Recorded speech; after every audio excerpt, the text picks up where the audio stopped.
Au nom du Père, et du Fils, et du Saint-Esprit. Amen. Mon Seigneur et mon Dieu, je crois de tout mon cœur que tu es ici, que tu me vois, que tu m'entends. Je t'adore à genoux devant toi. Je te demande le pardon de mes péchés et ton aide pour faire de mon mieux ce moment de prière. Marie, ma Mère du ciel, Saint Joseph et mon ange gardien, intercédez pour moi. Tout récemment, j'ai perdu un jeune ami qui se nommait Jean-Luc. Il était dans la vingtaine de son âge et il réfléchissait sur sa vocation à l'Opus Dei. À la fin de l'année dernière, il avait attrapé une maladie et le tout est allé très vite.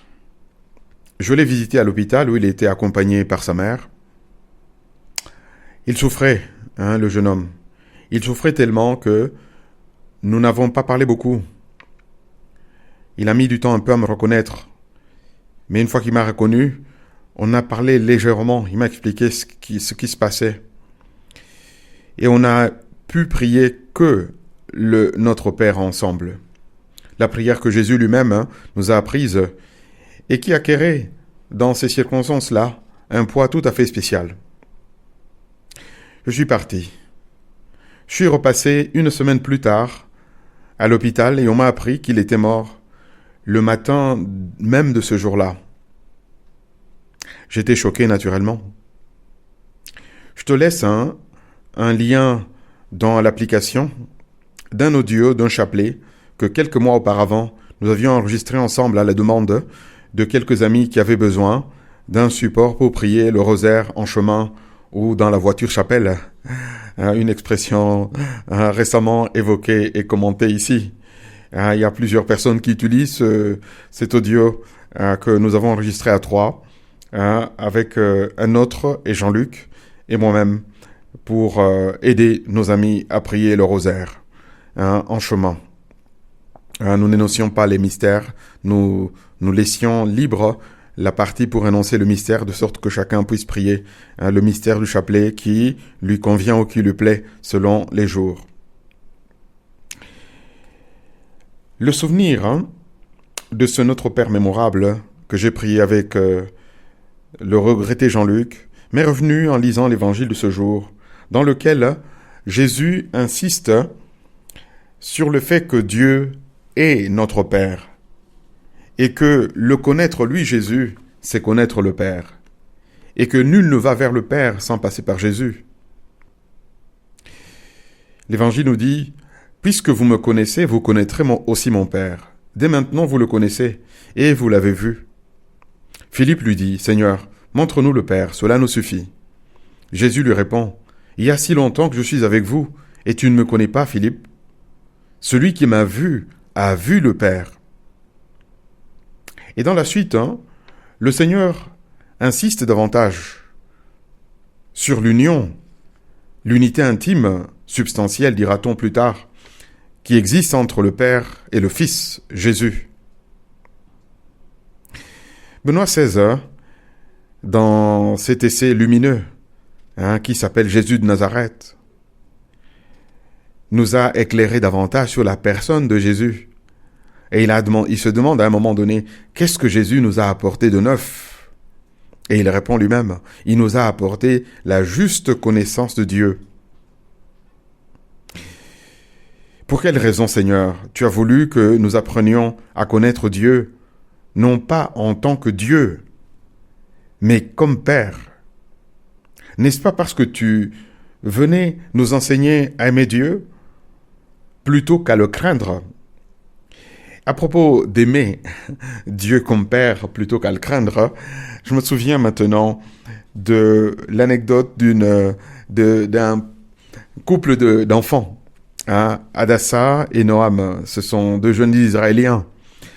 J'ai eu la chance l'année dernière de faire un pèlerinage en Terre Sainte en Israël et au retour, j'ai fait la connaissance d'un couple et dont les deux enfants s'appellent Hadassah, la plus petite, 6-7 ans, et Noam, 9-10 ans. Hadassah était la plus bavarde, et elle parlait tout le temps. mais c'était agréable. Et alors, tout le temps, elle répétait le mot Abba. Abba, Abba, Abba, avec son accent hébreu. Abba, Abba. Elle parlait pas très très bien français. Elle pratique un peu de français, mais elle parle davantage l'hébreu. Et à un moment donné, elle a cru nécessaire de nous dire ce que voulait dire ce terme Abba, parce qu'elle se rendait compte que nous, on était francophones. Et alors, elle nous a dit, Abba veut dire papa. Et nous étions dans un parc public avec un aire de jeu pour enfants. Elle a même institué son père comme arbitre d'un jeu où elle voulait battre son propre record. Donc il s'agissait que le père compte le nombre de secondes qu'elle va faire pour traverser un air, monter dans un toboggan, traverser toutes sortes de cachettes et revenir à nous. Et en combien de secondes elle allait faire cela. Et son père jouait le jeu.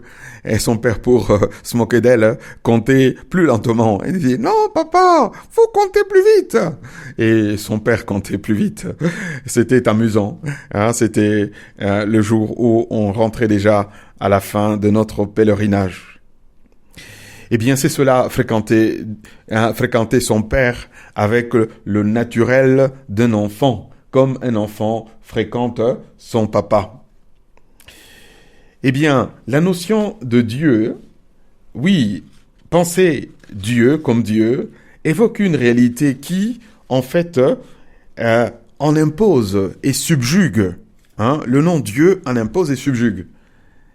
C'est l'être éternel et le Tout-Puissant, qui n'a ni commencement ni fin. Celui qui est tout à fait autre et que notre langage humain a du mal à appréhender. D'ailleurs, dans le cinéma, ce Dieu-là, on lui prête une voix caverneuse, comme ça, une voix qui n'impose. Donc, pour que tout le monde se rende compte que là intervient un être qui est tout à fait autre. Les anciens, d'ailleurs, dans les religions anciennes, en ont eu l'intuition. Et comme conséquence, évidemment, ils fréquentaient la divinité dans la crainte et le tremblement, pour ainsi dire.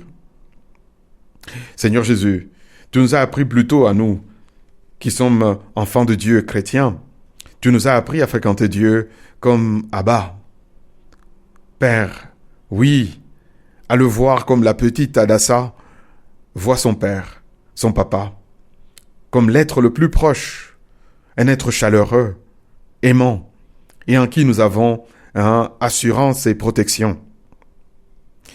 Merci au Jésus de nous avoir appris cela, de nous avoir appris par ricochet que nous sommes enfants de Dieu. Et quand tu nous apprends à prier, précisément, tu nous apprends à prier en appelant Dieu Abba, Père, notre Père qui est aux cieux.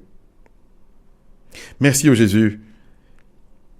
Merci au Jésus, car en toi et en suivant ton exemple, ton propre exemple, nous voyons désormais en Dieu, non point un être à servir dans la terreur et la crainte, mais un Père aimant, qui ne veut autre chose que notre bien, notre joie, notre épanouissement, notre bonheur. Toi et moi, nous devons nous appliquer à appeler Dieu Abba souvent dans la journée, Père, Papa, comme la petite Adassa, Père. Comme on se sent si proche quand on dit ainsi. Et de ce fait, la vie chrétienne en fait se simplifie.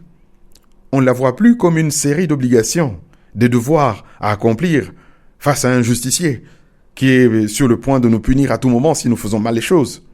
Non, la vie chrétienne se simplifie et s'illumine parce qu'il s'agit désormais de fréquenter un Dieu qui est Père, dont la présence aimante nous rassure, avec un cœur du meilleur des pères qu'on puisse imaginer. Et nous vivons ainsi notre vie sans craindre, pas dans la crainte, sans craindre la vie, sans craindre non plus la mort, où ce cher Jean-Luc a reçu en ce moment l'étreinte, l'accolade du Père éternel. Je te remercie, mon Dieu, des bonnes résolutions des beaux désirs et des lumières que tu as semés dans mon cœur pendant ce moment de prière. Je te demande de m'aider à les faire fructifier. Marie, ma Mère du ciel, Saint Joseph et mon ange gardien, accompagnez-moi toujours en chemin